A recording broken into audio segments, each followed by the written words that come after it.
La la la la la la la la la. Diddly-dee potatoes. Potatoes.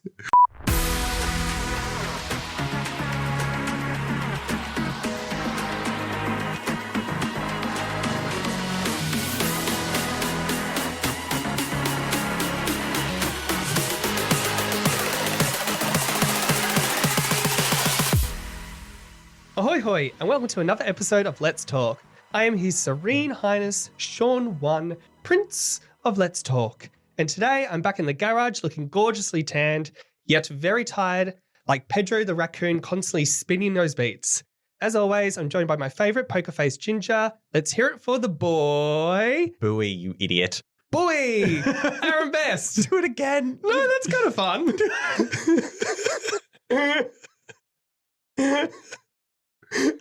Welcome back to the studio.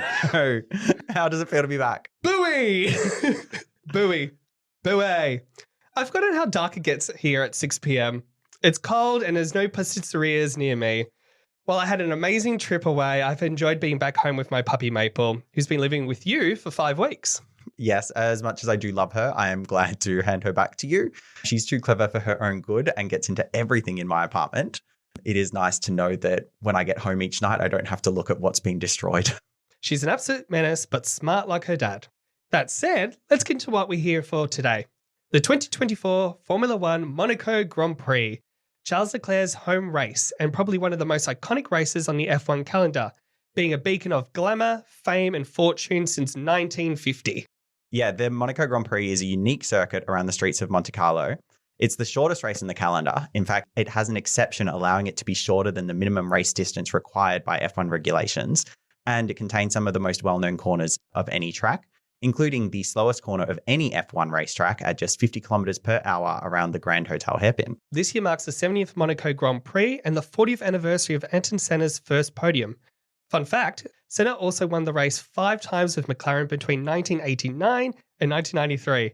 This weekend, we saw Charles take Ferrari's 250th pole, of which he has personally been responsible for a whopping 24 of those.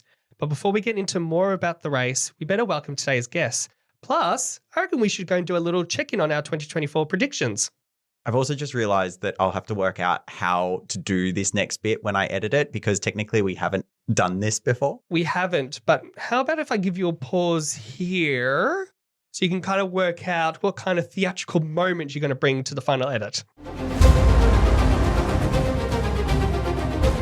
This week's racemate is a returning guest joining us way back at the start of the season for the Saudi Arabian Grand Prix. We're super excited to get his sassy self back into the studio, and I can't wait to hear his thoughts on this week's race. Please welcome back to the garage one of our very first friends of the pod, Trav. Hello. I'm back. You're back. It's good to have you back on the pod. You been well? Yeah, been pretty good. Away working a little bit, but still able to catch the races as they've come up. Yeah, you're looking very glamorous in your McLaren gear at the moment. I mean, why not? Why not? I mean, ride that high. Exactly. And they're doing well the last few weeks. So, got to rep the orange. Yeah, rep the orange. Now, we've been watching a fair amount of F1 this season together. How have you been finding it so far? Look, it's been pretty good. I think, again, like I said, the last few races have been more interesting because we're now seeing teams actually catch up to Red Bull and challenge them, as opposed to just being Max away and then everybody else trying to fight for spots and fight for points. So I think it's starting to heat up a bit now. It's like I said to Shaun and Bryce last week, even though we have had a couple of boring races individually, the story arcs of each team actually coming up and competing with the Red Bulls is probably a lot more engaging than it's been in forever. Especially the last 12 months. Yeah. Definitely. It's, I think, a very interesting season. I think there's a lot of off-track stuff that has also made it very interesting and a bit more, as you said, turning that fire on. Well, we're only another, 3 or 4 races away from their summer break. And then all of a sudden, that's when silly season really kicks into gear. Very much so. Now, before we get into this week's race, I want to take a quick moment to check in on our predictions from the start of the season. For our new listeners, back before the first race, we jumped into the studio to record a special small talk episode where the two of us gave each other 3 predictions for the 2024 season. Today, we'll check in and see whether some of them are coming true or if we're way off the mark. I'm going to start with your predictions, Aaron. Williams will see a marked improvement as James Vowles is settled into his team, while Alpine and Haas will still try to find their feet. How do you think that one's going? Look, not well. The opposite is almost happening. Well, Alpine is finding their feet. Haas is doing quite well. Very well. Though I feel like they've got some sort of turmoil coming up with their driver selections for next year. Williams, I'm just like, I'm losing hope. Aw. Yeah. Now, number 2 was you won't see a full season of Max Verstappen wins this year. Ferrari, Mercedes, and McLaren will push for first place finishes. I was right with that one. Yeah. We've so far had 3 races where Max has not won, and one of them at least has been completely on pace. It hasn't been because of a DNF or a safety car. Which is Monaco. Yeah. Number 3, Liam Lawson's name will be on everyone's lips this silly season. Still got to wait till that one, I think. We haven't reached silly season. However, if anyone mentions Daniel Ricciardo during a race, all of a sudden, Liam Lawson is on the screen. Every time they mention Daniel, all of a sudden the camera cuts away to Liam in the garage. I don't think we've seen any other reserve driver quite so much. Look, I think that one's probably, yes, it's going to come up, but it might not be because the reason that we think it is. Just with the way things are playing out at some of the other teams, with some of the other drivers. We'll touch on it later, but you've got to look at Alpine and what's going to happen there. Yeah. Obviously, the movement that's happening to kick Sauber and Haas and with Audi coming in. So it's interesting. Yes. Again, on everyone's lips, Liam Lawson could be. Why not mine? Because he's got a girlfriend. That doesn't stop people. I'm a good kisser. Liam. Mwah. And I also think someone that we didn't really know before the start of the season, being Ollie Beerman, has become the driver on everyone's lips for next year, and Kimi Antonelli. Kimi Antonelli, I can pass. Ollie Beerman, I could, but I'm just going to try and get to his dad. That's my kind of like way to get up. All right, well, how about your predictions? So mine were McLaren will overtake Mercedes to reach 3rd position. I think they're in a very good space to go and do that. Well, they already have. They already have. Well, they already have, but we've still got the full season ahead, right? Or we're just going to give me that as a tick. And Mercedes is improving week on week, so... But McLaren have also improved significantly. Race on race as well. So yeah. It's not a case of McLaren are really sitting up here and Mercedes, oh no, they're catching. It's like, they're both moving up as... To be honest, it's going to be very interesting to see on how Ferrari and McLaren battle out for second in the constructors, but it might also then be with Red Bull too. Well, that's what I mean. They're only, 25 points off Red Bull? Yeah, especially if Sergio keeps on crashing. Oh. Yeah. Yeah. Ferrari will win at least 3 races. I've got 2. Thank you very much. And I may have gotten this one a little bit fogged up. Anyway, Lando will remain without a win, with Oscar finishing higher in the driver standings compared to Lando. Well, Lando got his win. Yes, but that doesn't necessarily mean that Piastri won't overtake him. Agree. Yeah, you never know. Agree. It is he's got 2 in there, don't I? You've got a long shot on that 3rd one. Yeah. Well, we'll see. Yeah, you might get, half for that one. Okay, I'm happy with a half. Well, I think what we might go and do is once we get to silly season, summer break, let's have a look. We might have a bit of a tinker or review, or maybe add another prediction or 2, right? Just to spice things up. But for now, let's get started on the 2024 Monaco Grand Prix. Okay, so Monaco is a standard race weekend. That means we have 3 free practice sessions, a 3-part qualifying session, and then the Grand Prix. The Monaco Grand Prix famously doesn't give drivers a lot of opportunities to overtake. The track is exceptionally narrow and the DRS zone is considered particularly unhelpful. Over the weekend, Martin Brundle described it as a fire shield made of chocolate. On face value, this would make the race seem like a fairly simple one. If you manage to get pole position, all you have to do is not make a mistake.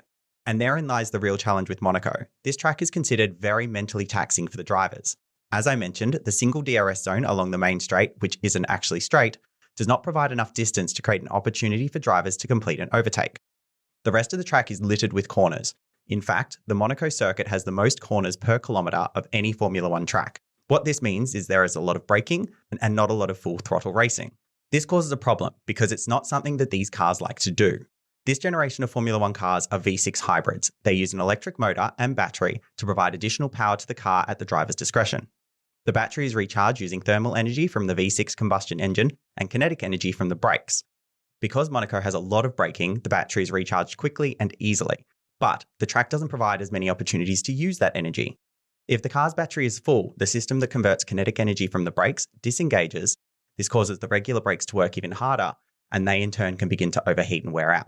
If a driver is not careful about how they're using their battery or not using their battery, they could find their brakes wearing out too soon, the car becoming unresponsive in corners, and then finding themselves bouncing off the already very close Armco barriers of this very narrow street circuit. These cars are marvels of engineering, like managing the combination of systems and all working things together. It's insane. Now, let's talk about the race. This weekend saw some incredible performances right from the start of free practice sessions. In FP1, Lewis Hamilton showcased his experience and skill by setting up the fastest time, a promising start for the 7-time world champion. However, the session wasn't without drama. Zhao in the Sauber clipped the wall, leaving part of the front wing on the track, bringing out a red flag that interrupted the flow of practice. In FP2, we saw the rise of the hometown hero Charles Leclerc. Leclerc!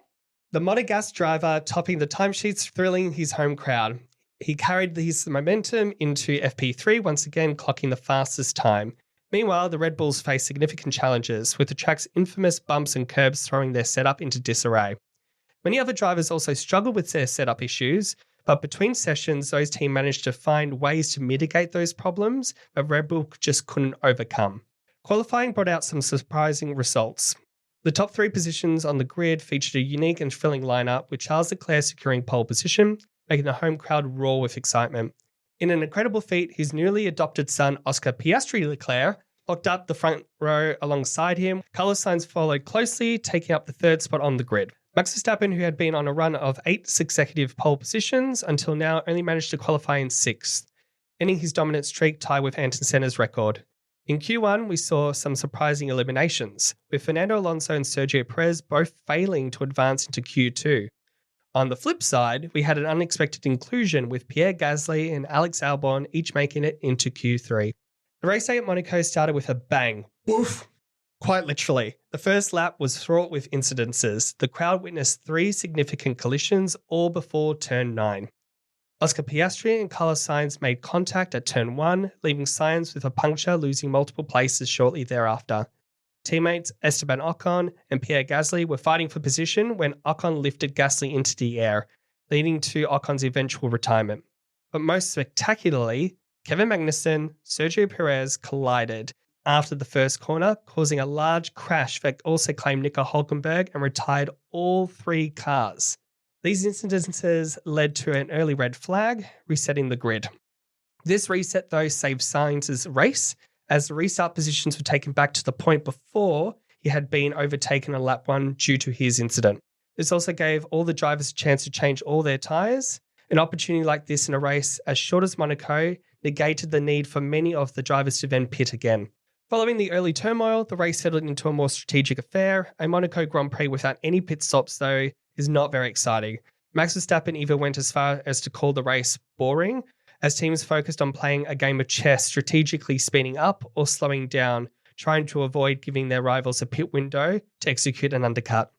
The race concluded with an emotional victory for Charles Leclerc, securing a cherished home win. His own tears of happiness mirrored by Monaco's Prince Albert as they heard the national anthem play. Oscar stood proudly beside him in second place, making it a memorable day for the newly expanded Leclerc family. Finally, Carlos Sainz claimed the 3rd spot on the podium. The trio celebrated with the customary champagne shower, joined by not only the Ferrari team principal Fred Vasseur, but even His Serene Highness joined in on the fun as well.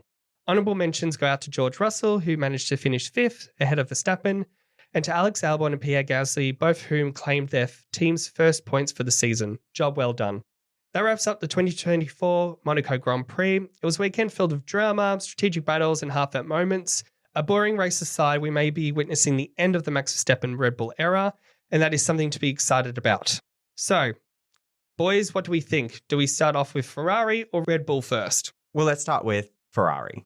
Yep. That was a good race for Charles. He was stressed the entire weekend because of his Monaco curse, and everyone was talking about it. Even Leo Leclerc, his dog's Instagram posted, "I'm going to break the curse for my dad today."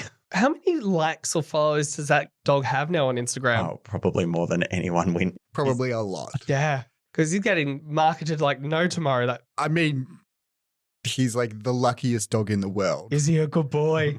Who Is he a cares- good boy? Who cares if he's a good boy or not? He's cute as fuck. Gets carried around by, a millionaire racing driver and his supermodel girlfriend. Yeah, win. Lucky him. Lucky him. But yeah, Ferrari did well. Ferrari did very well.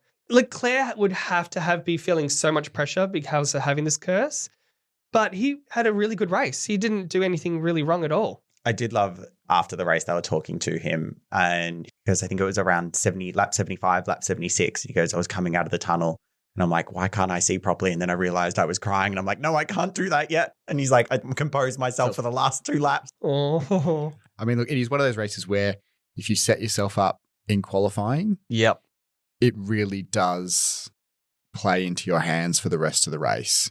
Obviously, this was a race where, in a way, they got helped out by the fact that there was the red flag at the start of the race, which meant they could swap into the hard tyres and then they didn't have to actually pit, and it was just about management.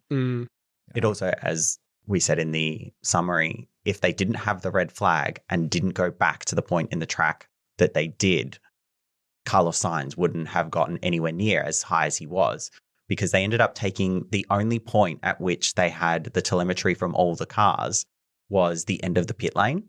So as each of the cars passed that, that's what was captured, and that was the grid that reset at the start of the red flag. So even though they made it 9 or 10 corners after that, they didn't count because they didn't have telemetry of where the cars were, so they couldn't use it. Sainz was definitely lucky with that kind of rule, with all the chaos that occurred, to then be back on that grid. And back into, third place? Starting on third. Starting in third. Was he able to drive the car back to the garage? Yes. Yeah. Yeah, okay, yeah. Yeah, he got the car back and... It was an okayish puncture. Like, the wheel didn't come off, No. but it was enough for him to be stranded there. If he didn't get the car back to the pits on his own, it would have been a DNF. Yeah. You have to get the car back to the pits. Just lucky. But yes, with that pit stop change, everyone doing that, he had a good race because he could have just lost it all then and there. It was quite nice to see Prince Albert enjoy it quite as much as he did as he was presenting the trophy to Charles. Gave him a hug, and then he went up and stood behind him, and you could just see that he was crying. He was just so happy to see a Monaco driver win in Monaco. It's cute, but again, it's only relevant for Monaco for one time of the year. It's the only time they actually get any recognition. Yeah, but that's the thing. Like, yeah, it's the only time they get that real recognition, but that's what makes it so special for them, in that it's been, what you said, 70 years? 70 years. 70 years of the Monaco Grand Prix, and they've only had And Monegasque won. One. one other.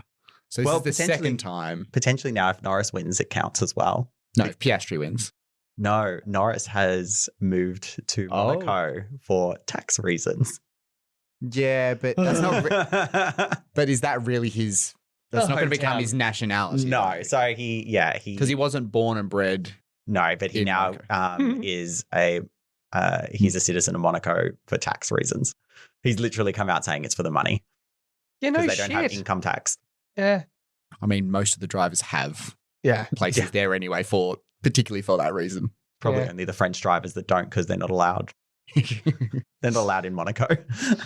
Shall we quickly talk about our said French drivers and how drastic their F1 race was? That The was Alpines. wild. Like, Oh.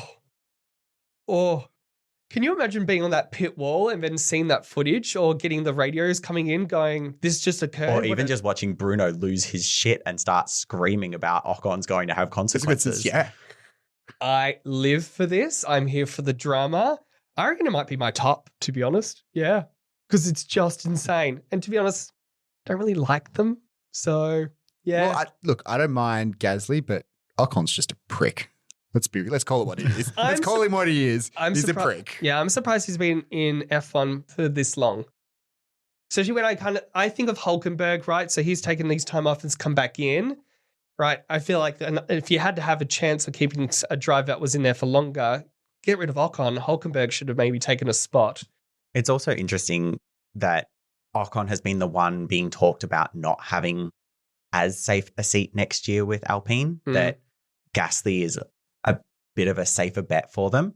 So that crash is not going to do him any favors. Yeah. The outburst from team principal Bruno has led people to assume that we might get to see their reserve driver, Jack Doohan, in his seat for Canada, or potentially at some other point during the season. Well, speculation is pretty cool, and it'll be amazing to have another Aussie on the grid. Like, we'll have to now just wait until Canada, really, for that one. I guess it's, do they have the courage to actually drop him for a race? You know, when you're a team that's down where they are, where every point counts, is it something they turn around and go, you know what, we need to teach him a lesson to go, no, you can't behave like that. We are going to put the reserve driver in, see how he goes, see if he can do any better or worse? Or do you sit there and go, we've scared him enough that we may drop him.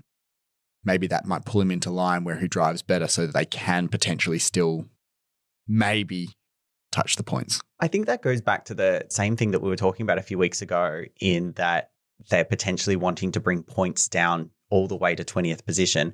If we were in a world where that happened and the difference between 10th and 20th or 11th and 20th mattered as far as points go, then maybe, yeah, you don't want to take the risk of a reserve driver going in for a race. But while Ocon hasn't gotten the many points for the entire season, what's the harm in giving it to a driver who potentially could? Like, we saw how well Ollie Bearman did in his first race. So there's an opportunity there. It's a team's market as opposed to being a driver's market. There are lots of potential drivers all looking for seats, and a lot of really good, promising rookies also looking for seats. So I don't think that it's so much of a risk for Alpine as it is for Ocon. Watching the telecast from Sky, they were also discussing things like those two drivers are also looking on ways out. Because again, Alpine has not been performing, the issues with the car and everything there too. So it might actually just be that they're done with the two of them as a duo. It was never going to work. And if they're already looking, why not just boot one of them out already? As you said, it's a hot, silly season. So we'll soon find out maybe. At least Alpine taking both of themselves out and Haas taking both of themselves out gave a couple of opportunities to Williams and Sauber. Yeah. Alex Albon finishing the points, which is a good thing. Sargent did well. He didn't crash. I feel like that's the standard, right? That's what Sargent does well. He doesn't crash now. Yeah, that's the standard. To, your point, is Williams on the up at this point? I don't think so. They still pretty much look like a lackluster kind of car. Yeah. Like, hopefully the 2025 season is better for them. I do wonder how much the incidents from the early races have impacted them. Obviously, their team has had to divert energy from creating upgrades to fixing cars. So potentially this 6 or 7 races into the season, they wanted to have upgrades coming out and they just haven't had the chance to build them. They're now multiple races behind where they wanted to be. Yeah. Whereas you've got teams like Alpine who are bringing upgrades because they haven't had so many problems as far as crashes go. It's true. What did everyone think about James Vowles being like on the broadcast as the team boss? I think getting any sort of insight into teams is always good for the fans. It's always good to see how things work, what they're thinking of the race and their drivers and the other teams. So I think more of it. I feel like anytime I actually notice that we get a team boss's input, it's either Christian Horner or Zach Brown. Occasionally you hear them talking to Toto, but you never really hear them talking to many of the other team principals. So it was nice to hear James, and he calls a spade, is a bit of a smart ass. Like, his rip into the RBs, calling them is like, I can't really say what's happening with the AlphaTauris, RB, Red Bull, Cash App, buy one, get one free. I don't know what they're called. I can't really talk to them. And then he was also making snide little remarks for the rest of the time that he was being interviewed with the commentators. So it was fun to hear him. But yeah, it wasn't a great weekend for his team. At least, he can kind of rely back on comedy if the team really goes and screws up. The two Haas's DNFing was very disappointing. Komatsu is not going to be happy with the two of them. I mean, is it not happy with the two of them or just not happy with one of them for actually causing a crash? Yeah, it's definitely going to be. He's not going to be happy with Magnussen. It was a racing incident. It was ruled a racing incident. But as I heard a commentator say, like, it's just not in Magnussen's DNA to back out. And that's a problem. It happened with Logan at Miami. he wouldn't back out of a place where he didn't have any room to race against Logan, and he hit Logan and ruined his race. This week, he ran out of room because he didn't back out and he hit Perez. I thought Magnussen was better than this. I like that he can be, he is aggressive. We need that. You don't make it to Formula One if you're not. But, you know, those accidents this weekend were quite bad. Like there was nothing left for that Red Bull. It was just the safety cell. Like it could have been worse. I was actually quite surprised, like considering here in Australia, we have all the concrete barriers with the huge metal cages wrapped around the track. Whereas there they have the Armco W-shaped metal barriers. They didn't have anything above it really. And you just saw debris fly into the marshals and the camera crews. Yeah, look, I think looking at it, I mean, one, there's only a few spots where they're going quite at speed. So there's quite a lot of spots where they're driving slowly. So even if there is a crash there, it's not going to necessarily send them up really high and cause massive incidents. But they do have some fencing, but it's just not the level that we have here. We normally see, yeah. It's more like they've got the fence up there and they've got just like wires across. If anything happens, it stops things from, going over the edge or really going into it, but it's not that full mesh fence. It's not capturing larger pieces of shrapnel. No. Obviously, they're losing Hulkenberg and Ollie Behrman is kind of earmarked for that seat. And then in the last couple of weeks, there's now been talk of could Haas be the interesting opportunity that Yuki Tsunoda was referring to? Well, this is the thing, like K-Mag's aggressive behavior must be coming from somewhere because he's not driving well. He's not being able to perform against Hulkenberg. Is his riding on the wall there? Does Yuki come on in to replace him as the logical choice? Because the red flag was so long, because the crash was so big, we got a really long skypad moment with Jensen and Anthony. And they observed all of the different angles of the crash. And they kind of made the conclusion that Magnussen wasn't racing Perez. He was trying to keep as close to the back of, or as close to Perez as possible so that he didn't leave room for Nico to get past him, which again, he accidentally hit Perez, or he and Perez accidentally collided, and that's not great. But should he really have been trying to battle with Nico in the first place? Well, they've also got history, right? Do you reckon they're firing that old flame up? Is the Monaco Grand Prix really the place you want to test that out and be pushing those limits where the chance of having an accident is actually probably quite high? As I said, it was a similar sort of situation to what happened in Miami, where this particular section of the track counts as 2 or 3 turns, and it's kind of this odd S shape. But the drivers don't take it as an S shape. As Jensen put it, it's like threading the needle. They try and go through all those curves as straight as possible. So they get really close to the wall on the left, then really close to the wall on the right, then really close to the wall on the left again. They don't leave a lot of room for overtaking on the outside or on the inside. And that's what happened with Logan. Logan entered into an S, and Magnussen tried to overtake on the outside just before Logan hit the next turn, and all of a sudden he's now on the inside and there's no room. He's making attempts at overtakes, or he's making attempts to gain track positions at points in the track where no one normally would.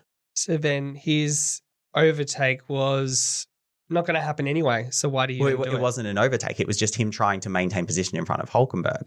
And they had, with the Skypad, Anthony stopped it at the crash and asked Jensen to say when he would have backed out, and then started rewinding slowly.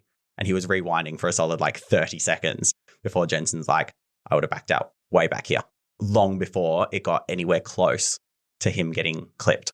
DNFs for 2 cars. Haas, whilst they're still leading that bottom pack, it's not good. He's already got 12 points on his license, Magnussen? He's got 10 merits. 2 more points, and then he has to sit out of a race. I'm surprised that he didn't get any for that one. He didn't get any for that one because there would have just been racing incident because it's a first lap, right? Is that what they put on? So they noted it as a racing incident. Which I also just roll my eyes at, because you just go, well, that was just a little bit too much. I get it that it was first lap, but... It was first lap, but he had an opportunity to, again, back out. If it's a case of first lap, chaos, didn't have a chance to, sure, you can understand that. But when you've got an opportunity to not go into that position. In a team now that is actually consistently getting points. Yeah, think about the points game. We had the Sabres both at the back of the pack. They had a couple of accidents during practice. So we had Joe clipping the wall at turn 1, which then damaged Leclerc's car because he picked up the carbon fiber. And then we had Valtteri have some incident. He lost the exit of turn 15 and then just ran into the wall at turn 16 like he couldn't even turn in free practice 2 or 3. I'm not paying much attention to Sauber, even with their new, with that livery. The one thing that was interesting with the crash for Valtteri, the turn at 16 is a right-hand turn, and he kind of just ran straight like he was going forward. He didn't make the turn at all. So his car was just completely blocking the exit of the corner. We then had Lewis Hamilton come up just as the red flag was called. Lewis Hamilton came up and stopped and didn't know what he could do because Valtteri was still in the middle of the track. There was enough room for Lewis to get around him, but that risked Lewis overtaking on a red flag. So he didn't know what he could do. He didn't know whether he could drive past Valtteri to get back to the pit lane or whether he just had to wait there until they gave him approval to move past the broken Sauber. Which is what happened in the end, right? He had to wait for the approval. Yeah, so wait for the they car then to be said, moved. continue moving forward, and the Sauber is being removed from the session. Look, that's the safest bet. To sit there and go, don't take a risk. Don't take a risk. Yeah. Because you don't want a grid penalty for no reason. Where you look at what happened to Daniel Ricciardo in Shanghai. He got the grid penalty for the next race because he thought he could overtake the Haas under the safety car. Whilst we're on Daniel Ricciardo, RBs did pretty well this week. Yeah, Yuki's still performing very well. He's consistently in the points. I think Daniel would have hoped for more, being a winner of that track and driving in a competitive-ish car. But yeah, Yuki's doing pretty well. I do think there's probably going to be that question mark hanging over Ricciardo's head coming up again. Maybe get to another more races. But the RBs are looking good. The question of whether Ricciardo has a seat next year will come down to whether Yuki pulls the trigger and moves. I don't think they'll want to risk having to put 2 rookies into their seats. So if Yuki goes, I'm going to Haas, then they're going to go, great, Liam goes in, Daniel stays in. But if they can sign Yuki, or if they decide they want to sign Yuki again, then they might choose, okay, what are we going to do with Daniel? All right. Out of the 2, who would you have? Yuki or Ricciardo? Well, based on their performances so far this season, you take Yuki.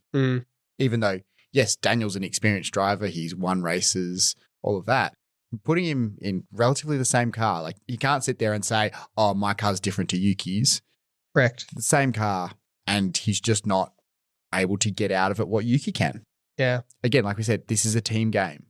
Whilst we love Daniel Ricciardo, it's a team game, and you've got to think what's going to get them points. Very true. The biggest thing working against Yuki at the moment is that there never seems to be any opportunity for him to move up to Red Bull. He doesn't seem to be a consideration for a seat at Red Bull ever. So he's kind of just, are they happy with a driver that they consider to be topped out in the RB team, even though he is performing quite well for that team? Another team that's kind of just been okay, Aston Martin. It's just been another weekend of just meh. They're almost back of the pack now. It was Lance Stroll that lost his tyre? Lost his tyre going into the pit lane. We had the puncture. And then as he entered the pit lane, the tyre flew off. It had technically made it into the pit lane. It therefore wasn't debris and they didn't have to stop the race. Which is pretty good. It's lucky. It's lucky. It's lucky for him. Yeah, it's lucky for him. A TV audience would have wanted that wheel to somehow escape so then you get a safety car back to pack up again. Create some level of drama. Yeah, and potentially. Excitement. But not the case. Like I said last week, I don't know where Aston Martin's going with their development plan. What's happening with Alonso? How did he only get 18th? Yeah, they've put some new things on there. They were saying they were learning from Alonso's race in Imola. And it seems to be, again, maybe another learning to then figure out what's going on. It's just... This is the second time he's exited a Q3, isn't it? Yeah. Last week, wasn't he? Last week he started from the pit lane. Yes. But even though he was starting from the pit lane, he only qualified 19th. Whilst I love the green of those cars, they're just not looking good. Have they sort of more gone, we'll do a little bit of development stuff this year, but are they trying to wait to look for the new regs and obviously when they team up with Honda? It's a good question. Based on like media and reports and that kind of stuff, they have been just more focusing on like, well, we've got these upgrades for this car. It hasn't been like we've stopped focus on this year already. We're focusing on 2025. They have been trying to be getting the car better. So I don't know if they've abandoned this year quickly or they're still, I don't know. It just seems very weird. So we've already discussed Ferrari as the top team, but we did have a very close inner field as far as McLaren, Mercedes, and Red Bull. The Red Bulls really struggled. And apparently this isn't the first time, like they've never done well at this track since the new regulations have come in. But if you're losing, 2 seconds over the course of the race because of this struggle, but you already have an 8-second lead, you don't notice it. Now that they're in the middle of the pack, 2 seconds over the course of the race is a big problem for them. Sergio is not a good enough driver to compensate for it. Max struggled, even though he is a great driver. It must be hard to go from being amazing to middle of the pack really quickly. I mean, look, is it a race that you kind of just sacrifice when you're in a team like Red Bull? You go, we know that all these other tracks we're going to do well, the car's going to perform, the drivers will be able to drive the way they want to drive. Here at Monaco, we're like, we're not going to do well. It's one race. Yeah, it's obviously there's a lot of points online and they'll try and maximize it, but do you sit there and go, it's one we've sort of got to sacrifice for the greater good of the rest of the season? Max has already come out saying that he's nervous about Canada as well because they've got similar issues as far as big curbs that they have to compete with. If they have the same issues when they get to that race, there's potential there for Ferrari or McLaren to overtake. If both the Ferraris do really well and Sergio performs the way Sergio has been performing the last few races, Ferrari will take first place in the Constructors' Championship next race. Yes. So they are 24 points behind Red Bull. So realistically, even if they get second and third, Max gets first and Sergio doesn't get points, they overtake Red Bull. Yeah, that would be cool. Or they get close to overtaking. They get close. They wouldn't overtake. No, they wouldn't overtake. They have to get ahead of. They have to get at least one car ahead of Verstappen. Correct. Well, let's say like Sergio's crash was, I think, an unfortunate disaster for him. So whilst not competitive way back in the I was about grid, to say, at the end of the day, he was still P17, P16 or something like that. based on how the race qualifying. unfolded, right, there was no more pit stops and stuff. Yes, he would have just been stuck there. But the Red Bull team would have had a plan to hopefully use a pit stop and an undercut here or there to hopefully go move him up. It's a lot of places to make up in a race where you really are relying on either a safety car or for your undercut to work. It's a lot to make up in the space of that race. Yeah. So things would have had to go perfect for him to get close to even snatching 10th and getting a point. I'm not going to defend him here because even his performance at Imola was also quite meh. So he needs to lift because, again, that conversation about his seat at Red Bull comes up. Yeah, it was not a good day for Red Bulls. And it's interesting and kind of nice to see that they have kinks in their armor.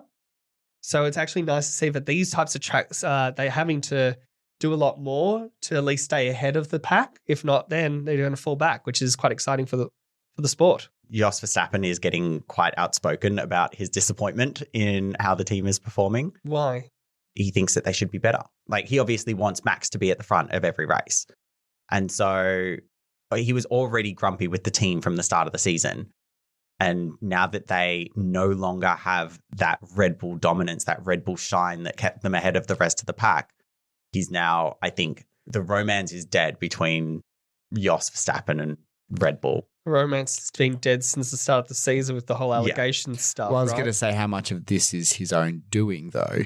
If you're going to try and mess with the team and play sneaky strategic games and try and get people kicked out, allegedly, and fired, and then it doesn't work, like, you got to look at yourself and say, well, maybe you're part of the problem. Losses for that team.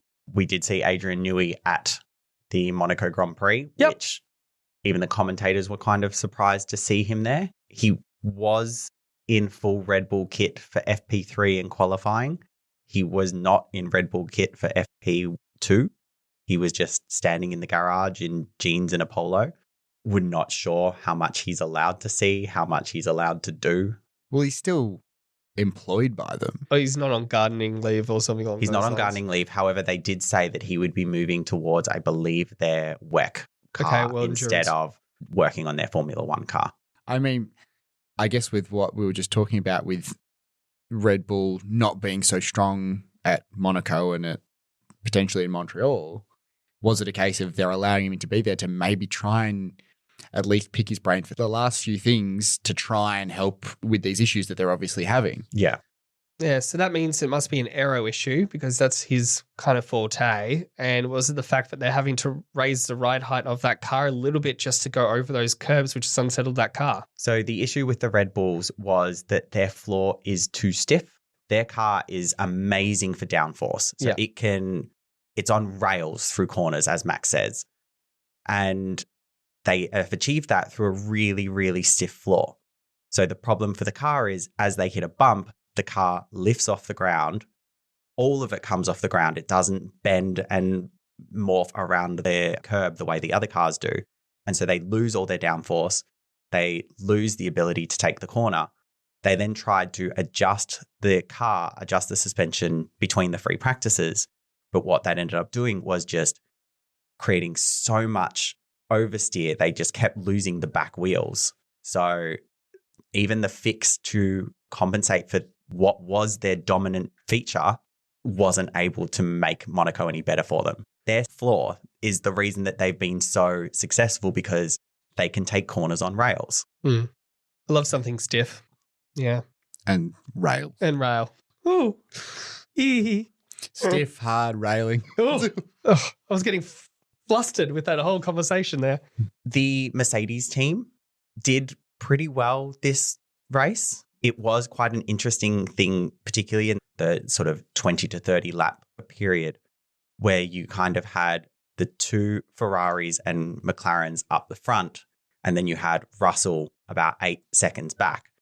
And you had all of the teams talking about how far away are we from Russell. Like you had Leclerc being told to slow down so that the gap to Russell didn't grow, so that McLaren didn't get a chance to pit. You had them telling Russell, oh, feel free to do whatever you want. There's no reason to rush because you have to make these tires last. So he was also slowing down and that wasn't working in the favor of the McLarens and the Ferraris. And so it was interesting to watch all of these strategies playing out. And as you mentioned before we got into the studio, Trav, getting to hear all of the radio calls about these kinds of strategies happening. It did. Look, it just made it an interesting race because there were no normal pit stops. It was red flag at the start of the race and then it was no incidents really for the rest of the race. So the normal strategies that teams would employ all got thrown out the window, so they had to come up with new ones. And it just so happened that Russell was in that spot that was pivotal to most teams' strategies. Yeah. Which meant that his drive was a little bit more exciting. And like he was just coming over the radio going, what do I do now? And he's like, I can speed up. And they're like, no. There's no reason for us to speed up right now. I did enjoy some of the radio calls. What was it? Leclerc talking to his engineers going, do you want to know the numbers? Do you want to know my pace? Do you want to know this? And his engineers are like, no, we do not. Do not tell us. We don't care. And Leclerc's like, rude. And it's just, they just didn't want it broadcast over the radio. Because, well, so much was being broadcast over. And they were all being played on the telecast. It was the only interesting thing that was occurring during this entire race. One thing that Jenson Button and Naomi were talking about after the race was whether or not in a race like Monaco, you should still have to make a pit stop in race conditions. That, yes, we got the red flag, but the red flag in a Monaco Grand Prix means no more pit stops, means no more chances for undercuts. So should they still have to make a race condition pit stop? And Jensen said yes. I was thinking of ways on how you're going to improve Monaco because you can't expand the track. You can't change the cars at the moment. I know they're going to be a bit smaller. But yes, how do you make it a bit more interesting? Do you do more sprint racing type style stuff? Do you just do qualifying after qualifying? I think the suggestion on making sure that there is a mandatory pit stop is probably a good one. It gives you that kind of break between the distance there. So I think it's a good suggestion, but I don't know. I feel like there needs to be something to kind of give it a little bit more life. Well, the sprint race probably isn't going to work for the same reasons why the race itself is the way it is, because there's just not chances to overtake. So even though it might be 15, 20 quick laps, there's just not going to be the overtakes. So there's not really any point in that. One of the only other mechanisms is to go, as we know, when it comes to this track, is the undercut and the pit stop. That's probably really is the only way to make something happen. They have made slight changes. Monte Carlo have resisted changes to the layouts of the track, but we did see changes to the way the tracks were fitted out. So they use the Armco barriers a lot for this track. And one of the things that was pointed out at the exit of turn 15, a lot of the drivers were hitting that barrier, but it was bouncing and the cars were passing straight past it. And I think it was Martin and Jensen were both talking about previously that barrier was rigid. So if you hit it, your car bounced across the track, but now the barrier was moving, allowing the cars to take that corner really fast and clip that wall without taking damage. They did rip the plastic covers off of all of the barriers throughout the track. Who got caught with that? Or no, were they all just All of the warning drivers, drivers? All the drivers on quite a number of the corners, they're shaving that close to the barriers that you see the replays and you see all that plastic wobbling or breaking. And yeah, and even when they didn't touch the barrier, they were getting within wind, 4 or pressure. 5 centimeters of that less barrier. than. And it just the sheer force of them driving past was ripping apart the plastic. And then FP1, the entire track was just covered with these corners. By FP2, all of the barriers were exposed because they'd ripped all the plastic off. I just roll my eyes at this one because being an advertiser and you pay good money to then have your brands on those sections, and Monaco was like, well, we're just going to put some fabric up. You know, that's going to actually work well for you guys. Let's just put some stickers. Let's just put some stickers, you know. It just feels a little bit, meh. Monaco's weird. And our final team, so this was Oscar's third home race now.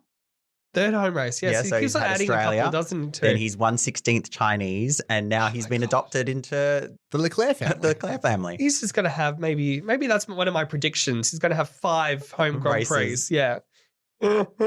Oscar Piastri to become a world citizen where every race is a home race. Oh, I like that. I did like the Senna tribute in their paintwork. They covered everything. So the entire pit crew were in yellow and green and blue shirts. And the cars were obviously yellow, green, and blue. Lando's scooter to get around the grid was yellow, green, and blue. The helmets were yellow, green, and blue. They changed everything except for the wheel covers, which were still orange. Great advertising for Sprite as well. Nice. It's nice to see a yellow car again on the track. They're easy to find, easy to spot. McLaren must be so happy as a team. Constant evolution of the car. 2 really good drivers, I think nearly at the same point. Whilst Lando's got the win and is going to be the preferred primary driver, they've got a really good duo on their hands there at McLaren. So Daddy Zach Brown must be super happy with how everything's going. Well, you notice they don't favour particularly Lando to go, okay, everything's all about Lando. If Oscar's driving well and setting the fastest time, they'll favour Oscar in the race. They will favour whichever driver is driving well and the best, not just, well, you're the number one driver, so we give you all the preference, which is really good about McLaren. And that's probably what's bringing them up to the level that they're at. It's something we're kind of seeing as well at Mercedes. The last couple of races, their strategy has been very team first. They made Russell give up his position at Imola so that Hamilton could take it. Russell could get fastest lap on fresh tyres and still come in at what was Hamilton's position. So they swapped their drivers via a pit stop and gained an extra point. And then this week, they offered a new wing to both drivers. They only had one of this wing. Lewis turned it down because he didn't want to risk breaching Parc Fermé if he damaged it during qualifying. Russell took it up and it worked really well for Russell. So they both get this new front wing at Canada. Well, I think silence. Let's talk about our tops and bottoms of the week. I do love the fact that you clap every week, despite the fact that I just put in a clap sound effect. Stock standard. You cut it out and put in. I like clapping. It's fine. All right. My top of the week has to be the Alpine crash and the chaos that's going to come out of that, to be honest. I think it's going to be exciting. It's interesting. Like I said, I'm not a big fan of both of these drivers. So to see this kind of unfold, especially because of their previous drama, is going to be something to watch. That's top for me. And my bottom is going to be the Monaco circuit. I get the history. I've been there when they're setting up one year, and it's amazing, especially because the visuals and the yachts, etc. But I think back in the day, Formula One needed Monaco because the glitz and the glamour and all the celebrities were there. It has changed quite a lot over the past couple of years. And it's to the fact that F1 is evolving, right? Audiences, the cars, what the cars need to go and do. That track needs to evolve also, or else it's going to be left on the chopping block. Yeah, my bottom of the week is going to be Monaco. Aaron, what's your top and what's your bottom? My top is having Jensen Button back in the Sky News coverage. He is so handsome and so nice and so lovely. One of my favorite moments was during one of the practice sessions. They crossed over to Ted Kravitz, who was down in the pit lane, and Ted was talking with Crofty, and then all of a sudden you hear like Crofty say something, and then from behind him you just hear, yeah, but it was like really faded and in the background. And Crofty goes, Jensen, let's just turn on your microphone. And then all of a sudden Jensen's talking again. So he magically, he just switched it off. At some point they switched his microphone off just for fun. But he's got really great opinions. He brings a lot to commentating because he's obviously driven on all of the circuits. And yeah, he's just very attractive.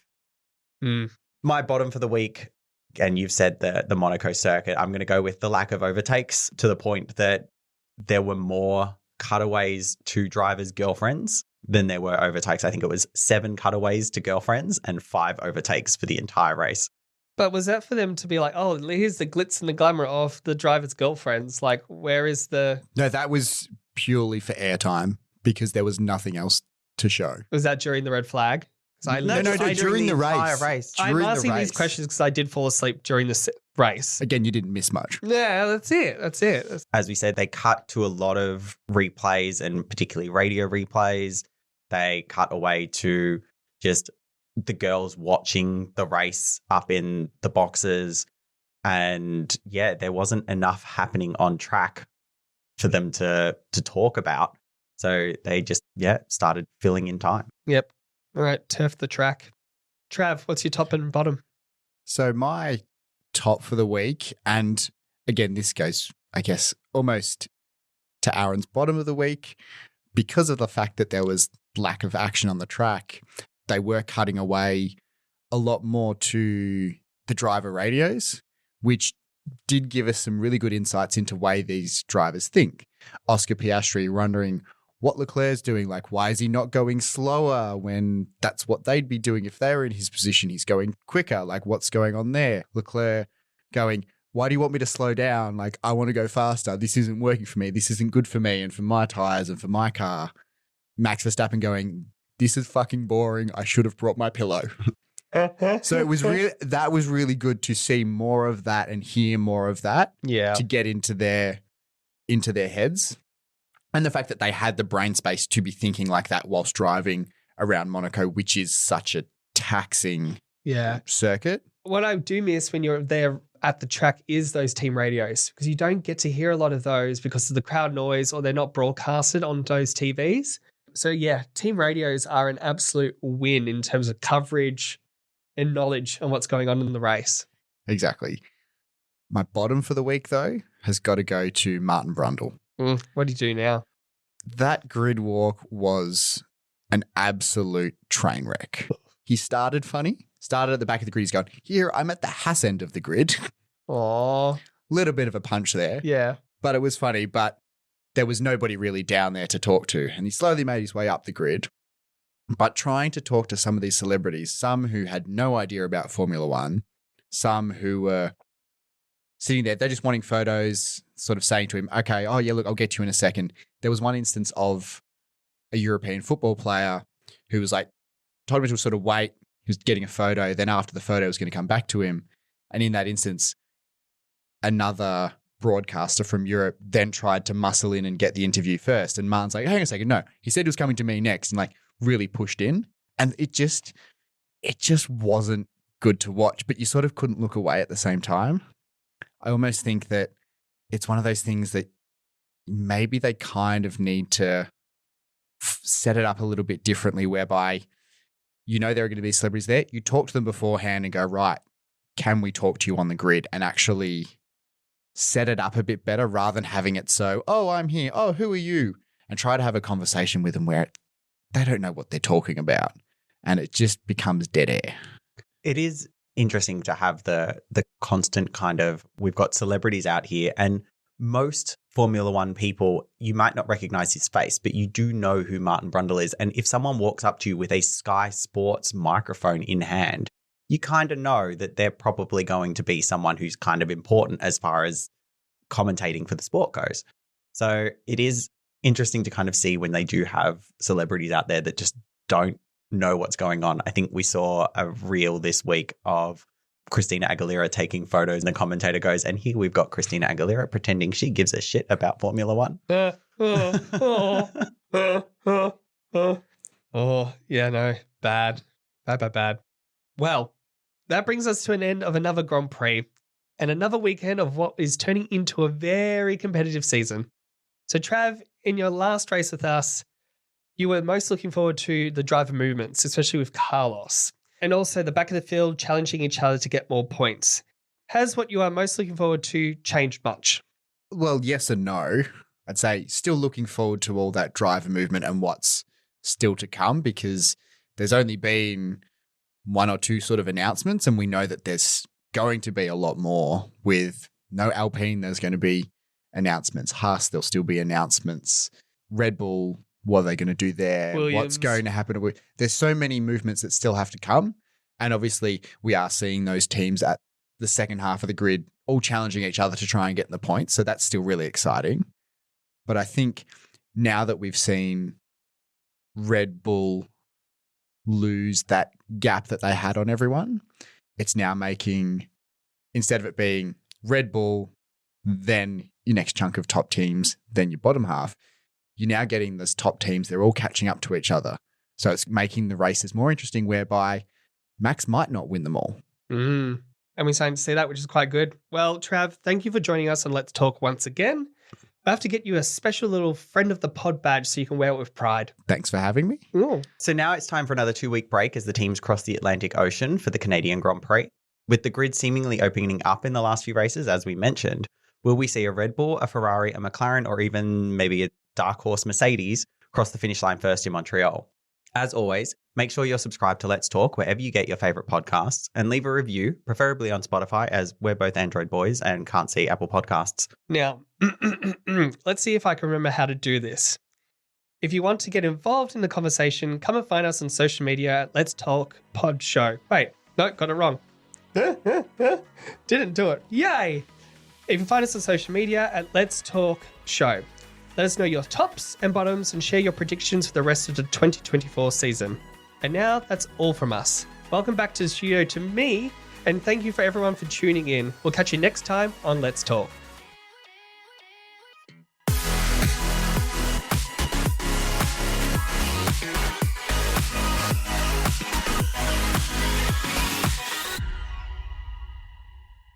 Let's Talk is hosted, produced, and edited by Shaun Polidano and Aaron Best. Our show is an entertainment podcast. The views expressed by the hosts and guests are for entertainment purposes only.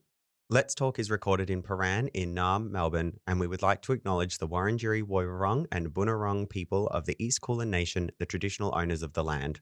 We pay our respects to elders past, present, and emerging.